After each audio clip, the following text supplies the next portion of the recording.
How do you see yourself today? How does it feel to be Bob Dylan in 1984? Just like 66. It can be exactly the same. Well, you can sort of the same. Yeah? Can't you be just a little more explicit about it? Well, you'd be more experienced. You have more experience. So, whatever your experience is, you sort of be, that's who you are. Who do you like who's working in the singer-songwriter field today? Who I like? Mm-hmm. Well, there's a bunch of people. Tom Waits is pretty good. Jonathan Richman, have you heard him? Yeah. I think he's pretty good. There is this guy who's always speaking about you, Elvis Costello. Elvis Costello, yeah. He's pretty good. You like his lyrics? Yeah, I like Every Day I Write the Book. In the 60s and the 70s, superstars were people like you, Lennon, Bowie and Jagger. Today it seems that it's more people like Michael Jackson. Do you see a difference in quality or in what people demand or expect from a star in music? Well, yeah, you have to make new, exciting videos. You know. That's a big difference.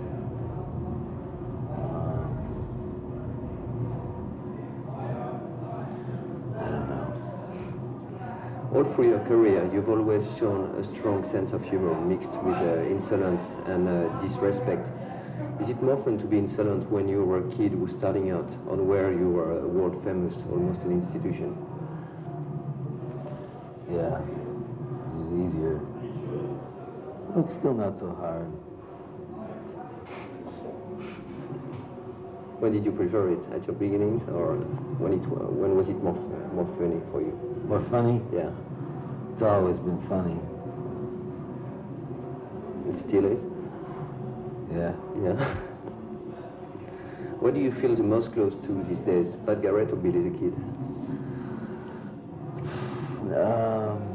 Don't say alias. No. Well, you know, they're both the same man. Did the fact that people call you a genius have any influence on your writing? Well, it's hard to be called a genius, you know.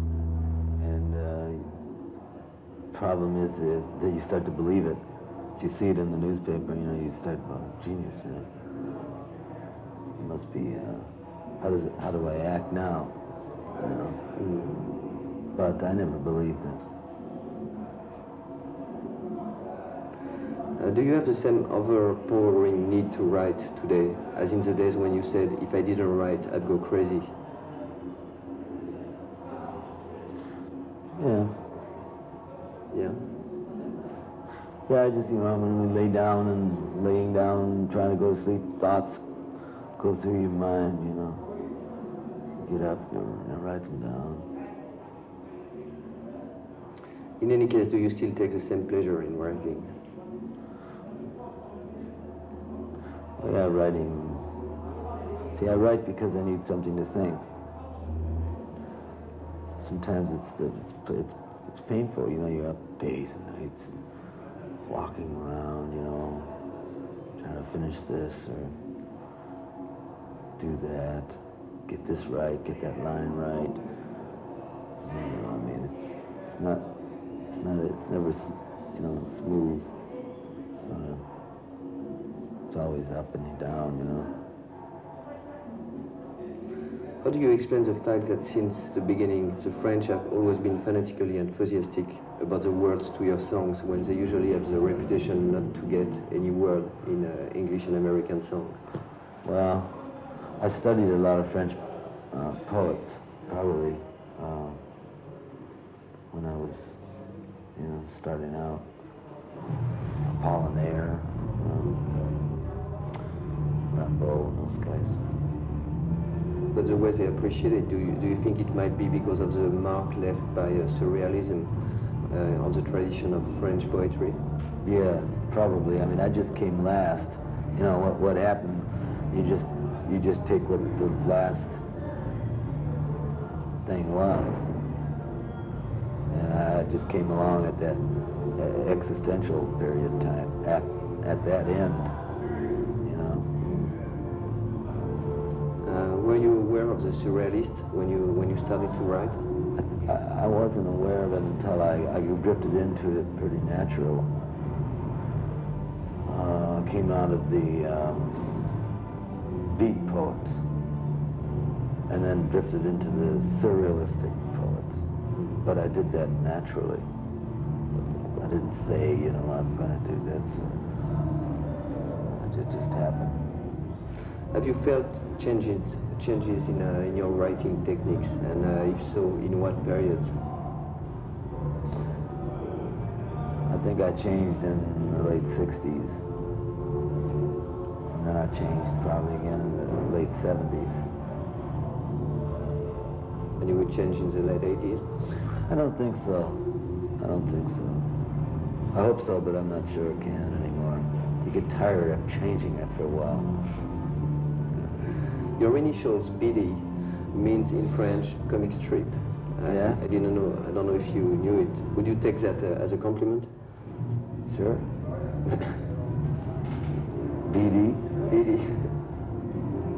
Yeah. A lot of things, you know, in life are like that. What do you think of the way in which young people might perceive music through video clips? Well, in one sense, it sells records, but then in another sense, probably if people can sit at home and see the person singing, why would they go out to see them, you know? They're not going to look as good when they go see him. They're going to see him sweat, and they're going to see him in different angles. They're going to see a lot of things they don't see on a video. So you can't be so pretty, you know? Everything looks real sanitized, you know, on a video. But in reality, it's never that way. By the way, who was the beautiful blonde in the Sweetheart video who was playing the Mick Taylor solo? That was Mick Taylor, wasn't it? No? Or he changed a lot? Beautiful blonde. Well, I don't know. There's so many of them. You know, they just come and go all the time. I don't know which one that was. Did you feel affected in any way by what happened in rock from '77 on? And do you think there is a link between what happens in rock music in the UK and in America? In the late 70s? Yes. Not too aware of anything real important that happened in the late 70s, except maybe The Clash, the Sex Pistols. Outside of that, I can't think of anything. Well, you know, in Europe, it was the beginning of a new movement in rock music. Yeah? Yeah, it was very important. I didn't know that. You didn't feel the same in the States? No, I don't think so. It's been quite a while since we've had an angry song from you. Last one was maybe a Hurricane on Desire, or would you say a Neighborhood Bully on Infidels? Well, you know, you can only carry anger so far. A lot of angry songs can seem like very soft, melodic love ballads. There could be a lot of anger beneath those.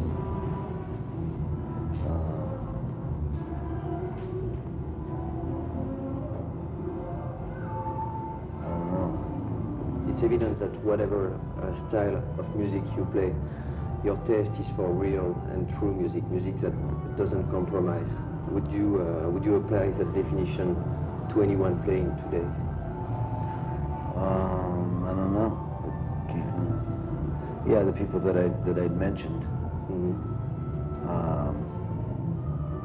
Usually, you know, a singer-songwriter, a person who performs by himself, it's much easier for him to do that than it is if somebody's in a band or a band to do that. Because a singer one person just can do it by himself. He can do anything he feels like by himself. It doesn't need it doesn't have to be democratic voting, you know, on which direction we're going to take here. Mm-hmm. And it's very rare to seldom find a group who all think together, who are all competent, competent at what they're doing. What are your projects for your next record? I heard it could be an acoustic one. Well, I'm going to do a few acoustic things, I think. You know. Yeah. Not a whole record? I don't think so. Maybe 2 or 3 songs with guitar and harmonica. Good. Is there anything you used to dream of when you were a child and that you've not been able to do or achieve, despite the fact you're Bob Dylan or because you had become Bob Dylan?